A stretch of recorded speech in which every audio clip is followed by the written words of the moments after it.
ప్రభువైన యేసుక్రీస్తు నామంలో అందరికీ హృదయపూర్వక వందనములండి. నిర్గమాకాండము 29వ అధ్యాయము. వారు నాకు యాజకులగునట్లు వారిని ప్రతిష్ఠించుటకు నీవు వారికి చేయవలసిన కార్యమేదనగా, ఒక కోడెదూడను, కలంకము లేని 2 పొట్టేళ్లను, పొంగని రొట్టెను, పొంగనివై నూనెతో కలిసిన భక్ష్యములను, పొంగనివై నూనె పూసిన పలచని అప్పడములను తీసుకొనుము. గోధుమ పిండితో వాటిని చేసి ఒక గంపలో వాటిని పెట్టి, ఆ గంపను, ఆ కోడెను, ఆ 2 పొట్టేళ్లను తీసుకొని రావలెను. మరియు నీవు అహరోనును అతని కుమారులను ప్రత్యక్షపు గుడారము యొక్క ద్వారము దగ్గరకు తీసుకొని వచ్చి, నీళ్లతో వారికి స్నానము చేయించి, ఆ వస్త్రములను తీసుకొని చొక్కాయిని, ఏఫోదు నిలువుటంగీని, ఏఫోదును పతకమును అహరోనుకు ధరింపజేసి, ఏఫోదు విచిత్రమైన నడికట్టును అతనికి కట్టి, అతని తల మీద పాగాను పెట్టి, ఆ పాగా మీద పరిశుద్ధ కిరీటముంచి, అభిషేక తైలమును తీసుకొని అతని తల మీద పోసి అతన్ని అభిషేకింపవలెను. మరియు నీవు అతని కుమారులను సమీపింపచేసి వారికి చొక్కాయిలను తొడిగింపవలెను. అహరోనుకును అతని కుమారులకును దట్టిని కట్టి వారికి కుల్లాయిలను వేయింపవలెను. నిత్యమైన కట్టడను బట్టి యాజకత్వము వారికగును. అహరోనును అతని కుమారులను అలాగున ప్రతిష్ఠింపవలెను. మరియు నీవు ప్రత్యక్షపు గుడారము నెదుటికి ఆ కోడెను తెప్పింపవలెను. అహరోనును అతని కుమారులను కోడె తల మీద తమ చేతులనుంచగా, ప్రత్యక్షపు గుడారము యొక్క ద్వారమునొద్ద యెహోవా సన్నిధిని ఆ కోడెను వధింపవలెను. ఆ కోడె రక్తములో కొంచెము తీసుకొని నీ వ్రేలితో బలిపీఠపు కొమ్ముల మీద చమిరి, ఆ రక్తశేషమంతయు బలిపీఠపు అడుగున పోయవలెను. మరియు ఆంత్రములను కప్పుకొను క్రొవ్వంతటిని, కాలేజము మీది వపను, 2 మూత్ర గ్రంథులను, వాటి మీది క్రొవ్వును నీవు తీసి బలిపీఠం మీద దహింపవలెను. ఆ కోడె మాంసమును, దాని చర్మమును, దాని పేడను పాలెమునకు వెలుపల అగ్నితో కాల్చవలెను. అది పాప పరిహారార్థమైన బలి. నీవు ఆ పొట్టేళ్లలో ఒక దాని తీసుకొనవలెను. అహరోనును అతని కుమారులను ఆ పొట్టేళ్లు తల మీద తమ చేతులుంచగా, నీవు ఆ పొట్టేలును వధించి దాని రక్తము తీసి బలిపీఠము చుట్టూ దాన్ని ప్రోక్షింపవలెను. అంతటా నీవు ఆ పొట్టేలును, దాని అవయవములను దేనికి అది విడదీసి, దాని ఆంత్రములను, దాని కాళ్లను కడిగి, దాని అవయవములతోనూ తలతోనూ చేర్చి బలిపీఠం మీద ఆ పొట్టేలంతయు దహింపవలెను. అది యెహోవాకు దహనబలి, యెహోవాకు ఇంపైన సువాసన గల హోమము. మరియు నీవు 2వ పొట్టేలును తీసుకొనవలెను. అహరోనును అతని కుమారులను ఆ పొట్టేలు తల మీద తమ చేతులుంచగా, ఆ పొట్టేలును వధించి దాని రక్తములో కొంచెము తీసి అహరోను కుడి చెవి కొన మీదను, అతని కుమారుల కుడి చెవుల కొన మీదను, వారి కుడి చేతి బొటన వ్రేళ్ల మీదను, వారి కుడికాలి బొటన వ్రేళ్ల మీదను చమిరి బలిపీఠం మీద చుట్టూ ఆ రక్తమును ప్రోక్షింపవలెను. మరియు నీవు బలిపీఠం మీదనున్న రక్తములోను అభిషేక తైలములోను కొంచెము తీసి అహరోను మీదను, అతని వస్త్రముల మీదను, అతనితోనున్న అతని కుమారుల మీదను, అతని కుమారుల వస్త్రముల మీదను ప్రోక్షింపవలెను. అప్పుడు అతడును, అతని వస్త్రములను, అతనితోనున్న అతని కుమారులను, అతని కుమారుల వస్త్రములను ప్రతిష్ఠితములగును. మరియు అది ప్రతిష్ఠితమైన పొట్టేలు గనుక దాని క్రొవ్వును, క్రొవ్విన తోకను, ఆంత్రములను కప్పు క్రొవ్వును, కాలేజము మీది వపను, 2 మూత్ర గ్రంథులను, వాటి మీది క్రొవ్వును, కుడి జబ్బను, ఒక గుండ్రని రొట్టెను, నూనెతో వండిన యొక్క భక్ష్యమును, యెహోవా ఎదుటనున్న పొంగని వాటిలో పలచని ఒక అప్పడమును నీవు తీసుకొని అహరోను చేతులలోను అతని కుమారుల చేతులలోను వాటినన్నిటినీ ఉంచి, అల్లాడింపబడు నైవేద్యముగా యెహోవా సన్నిధిని వాటిని అల్లాడింపవలెను. తరువాత నీవు వారి చేతుల్లో నుండి వాటిని తీసుకొని యెహోవా సన్నిధిని ఇంపైన సువాసన కలుగునట్లు దహన బలిగా వాటిని బలిపీఠం మీద దహింపవలెను. అది యెహోవాకు హోమము. మరియు అహరోనుకు ప్రతిష్ఠితమైన పొట్టేలు నుండి బోరను తీసి అల్లాడింపబడు అర్పణముగా యెహోవా సన్నిధిని దానిని అల్లాడింపవలెను. అది నీ వంతగును. ప్రతిష్ఠితమైన ఆ పొట్టేలులో అనగా అహరోనుదియు అతని కుమారులదియునైన దానిలో అల్లాడింపబడిన బోరను, ప్రతిష్ఠితమైన జబ్బను ప్రతిష్ఠింపవలెను. అది ప్రతిష్టార్పణ గనుక నిత్యమైన కట్టడ చొప్పున అది ఇశ్రాయేలీల నుండి అహరోనుకును అతని కుమారులకును అగును. అది ఇశ్రాయేలీలు అర్పించు సమాధాన బలులో నుండి తాము చేసిన ప్రతిష్టార్పణ, అనగా వారు యెహోవాకు చేసిన ప్రతిష్టార్పణగా నుండును. మరియు అహరోను ప్రతిష్ఠిత వస్త్రములను అతని తరువాత అతని కుమారుల వగును. వారు అభిషేకము పొందుటకును ప్రతిష్ఠింపబడుటకును వాటిని ధరించుకొనవలెను. అతని కుమారుల్లో నెవడు అతనికి ప్రతిగా యాజకుడగునో అతడు పరిశుద్ధ స్థలంలో సేవ చేయుటకు ప్రత్యక్షపు గుడారములోనికి వెళ్ళునప్పుడు 7 దినములు వాటిని వేసుకొనవలెను. మరియు నీవు ప్రతిష్ఠితమైన పొట్టేలును తీసుకొని పరిశుద్ధ స్థలములో దాని మాంసమును వండవలెను. అహరోనును అతని కుమారులను ప్రత్యక్షపు గుడారం యొక్క ద్వారము దగ్గర ఆ పొట్టేలు మాంసమును గంపలోని రొట్టెలను తినవలెను. వారిని ప్రతిష్ఠ చేయుటకును వారిని పరిశుద్ధపరచుటకును వేటి వలన ప్రాయశ్చిత్తము చేయబడెనో వాటిని వారు తినవలెను. అవి పరిశుద్ధమైనవి గనుక అన్యుడు వాటిని తినకూడదు. ప్రతిష్ఠితమైన మాంసములోనేమి ఆ రొట్టెలలోనేమి కొంచెమైనను ఉదయం వరకు మిగిలి ఉండిన ఎడల మిగిలినది అగ్ని చేత దహింపవలెను. అది ప్రతిష్ఠితమైనది గనుక దాన్ని తినవలదు. నేను నీకు ఆజ్ఞాపించిన వాటన్నిటిని బట్టి నీవు అట్లు అహరోనుకును అతని కుమారులకును చేయవలెను. 7 దినములు వారిని ప్రతిష్ఠపరచవలెను. ప్రాయశ్చిత్తము నిమిత్తము నీవు ప్రతి దినమున ఒక కోడెను పాప పరిహారార్థ బలిగా అర్పింపవలెను. బలిపీఠము నిమిత్తము ప్రాయశ్చిత్తము చేయుట వలన దానికి పాప పరిహారార్థ బలి అర్పించి దాన్ని ప్రతిష్ఠించుటకు దానికి అభిషేకము చేయవలెను. 7 దినములు నీవు బలిపీఠము నిమిత్తము ప్రాయశ్చిత్తము చేసి దాన్ని పరిశుద్ధపరచవలెను. ఆ బలిపీఠము అతి పరిశుద్ధముగా ఉండును. ఆ బలిపీఠమునకు తగులునది అంతయు ప్రతిష్ఠితమగును. నీవు బలిపీఠం మీద నిత్యమును అర్పింపవలసినదేమనగా ఏడాదివి 2 గొర్రెపిల్లలను, ప్రతిదినము ఉదయమందు 1 గొర్రెపిల్లను, సాయంకాలమందు 1 గొర్రెపిల్లను అర్పింపవలెను.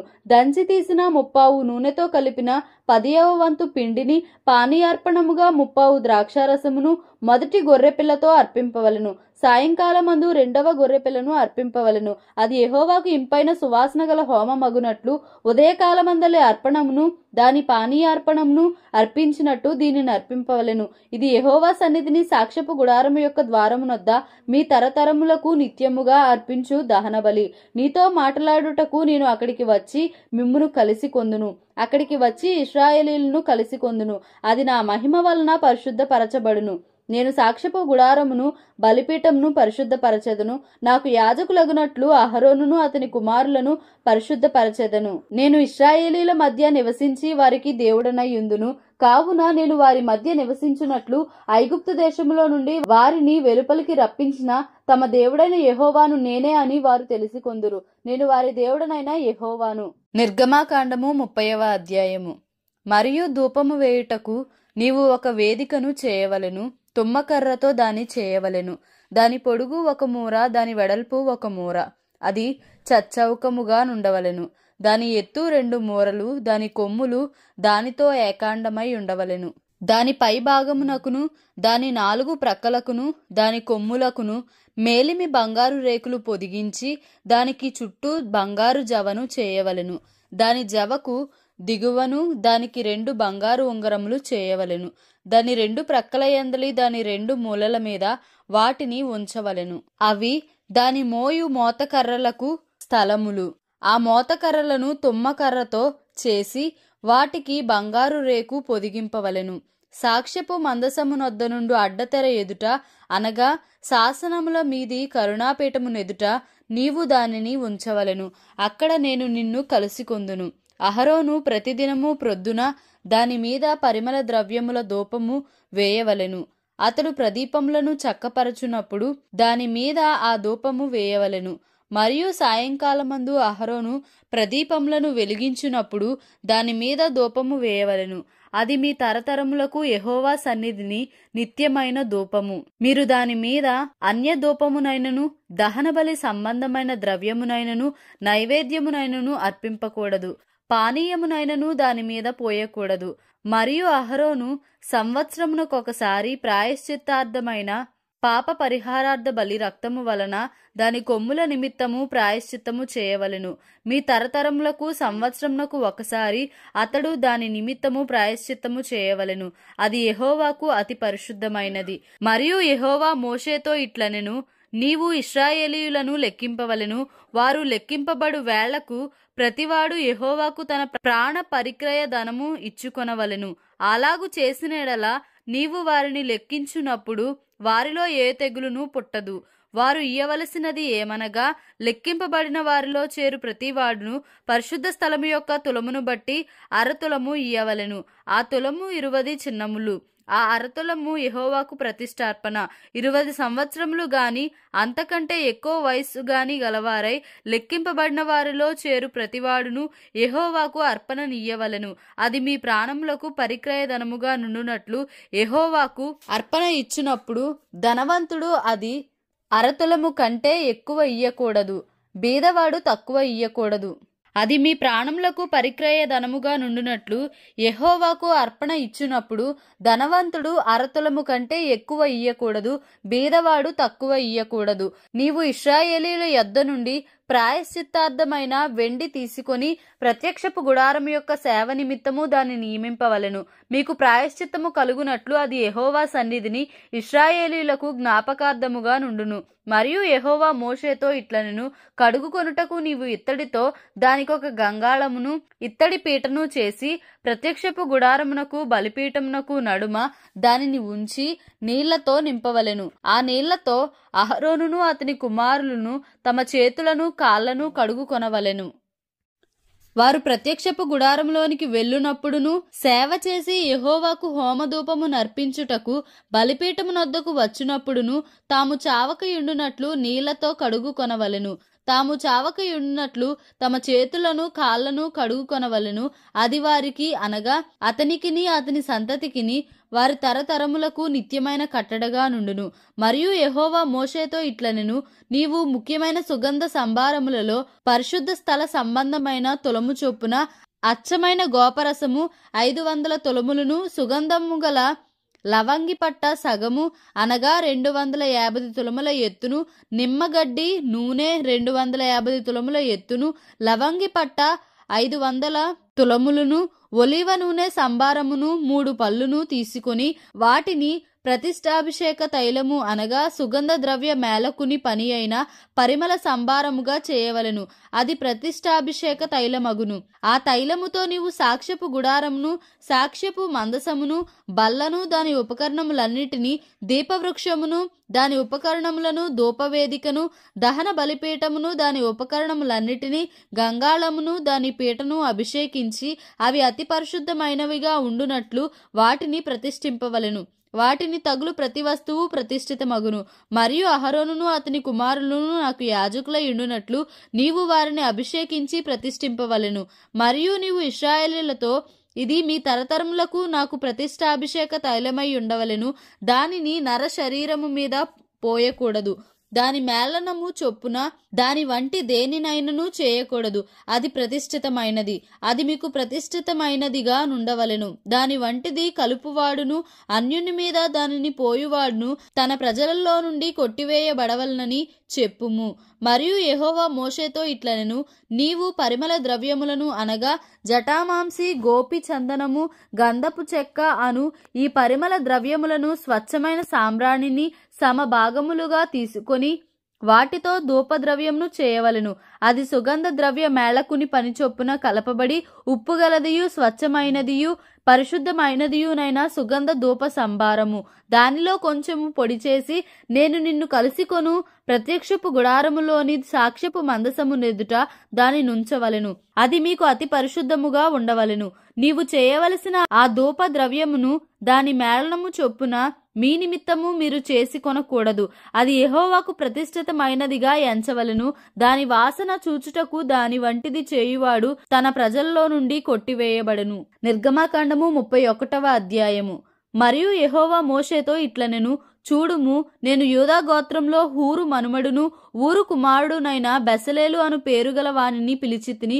విచిత్రమైన పనులను కల్పించుటకును, బంగారుతోనూ వెండితోనూ ఇత్తడితోనూ పని చేయుటకును, పొదుగుటకై రత్నములను సానబెట్టుటకును, కర్రను కోసి చెక్కుటకును, సమస్త విధములైన పనులను చేయుటకును, జ్ఞాన విద్య వివేకములను సమస్తమైన పనుల నేర్పును వానికి కలుగునట్లు వానిని దేవుని ఆత్మపూర్ణిగా చేసి ఉన్నాను. మరియు నేను దాను గోత్రములోని అహీసామాకు కుమారుడైన అహోలీయాబును అతనికి తోడు చేసి తిని. నేను నీకు ఆజ్ఞాపించినవన్నీ చేయునట్లు జ్ఞాన హృదయులందరి హృదయములలో జ్ఞానంను ఉంచియున్నాను. ప్రత్యక్షపు గుడారమును, సాక్ష్యపు మందసమును, దాని మీదనున్న కరుణాపీఠమును, ఆ గుడారపు ఉపకరణములన్నిటినీ, బల్లను దాని ఉపకరణములను, నిర్మలమైన దీపవృక్షమును దాని ఉపకరణములన్నిటినీ, ధూప వేదికను, దహన బలి పీఠమును దాని ఉపకరణములన్నిటినీ, గంగాళమును దాని పీటను, యాజక సేవ చేయునట్లు సేవా వస్త్రములను, యాజకుడైన అహరోను యొక్క ప్రతిష్ఠిత వస్త్రములను, అతని కుమారుల వస్త్రములను, అభిషేక తైలమును, పరిశుద్ధ స్థలము కొరకు పరిమళ ధూప ద్రవ్యములను నేను నీకు ఆజ్ఞాపించిన ప్రకారముగా వారు సమస్తమును చేయవలెను. మరియు యెహోవా మోషేతో ఇట్లనెను, నీవు ఇశ్రాయేలీలతో నిజముగా మీరు నేను నియమించిన విశ్రాంతి దినములను ఆచరింపవలెను. మిమ్మును పరిశుద్ధపరచు యెహోవాను నేనే అని తెలుసుకున్నట్లు అది మీ తరతరములకు నాకును మీకును గురుతగును. కావున మీరు విశ్రాంతి దినమును ఆచరింపవలెను. నిశ్చయముగా అది మీకు పరిశుద్ధము. దానిని అపవిత్రపరచువాడు తన ప్రజల్లో నుండి కొట్టివేయబడును. 6 దినములు పని చేయవచ్చును. 7వ దినము యెహోవాకు ప్రతిష్ఠితమైన విశ్రాంతి దినము. ఆ విశ్రాంతి దినమున పనిచేయు ప్రతి వాడును తప్పక మరణశిక్ష నొందును. ఇశ్రాయేలీలు తమ తరతరములకు విశ్రాంతి దినాచారమును అనుసరించి ఆ దినమును ఆచరింపవలెను. అది నిత్య నిబంధన. నాకును ఇశ్రాయేలీయులకును అది ఎల్లప్పుడూ గురుతైయుండును. ఏలయనగా 6 దినములు యెహోవా భూమి ఆకాశములను సృజించి 7వ దినమున పని మాని విశ్రమించెనని చెప్పుము. మరియు ఆయన సీనాయి కొండ మీద మోషేతో మాట్లాడుట చాలించిన తరువాత ఆయన తన శాసనములు గల 2 పలకలను అనగా దేవుని వ్రేలితో వ్రాయబడిన రాతి పలకలను అతనికిచ్చెను. దేవుడి పరిశుద్ధ వాక్యంను మన వినికిడిలో దీవించి ఆశీర్వదించునుగాక. Amen. Please like, share and subscribe for more videos.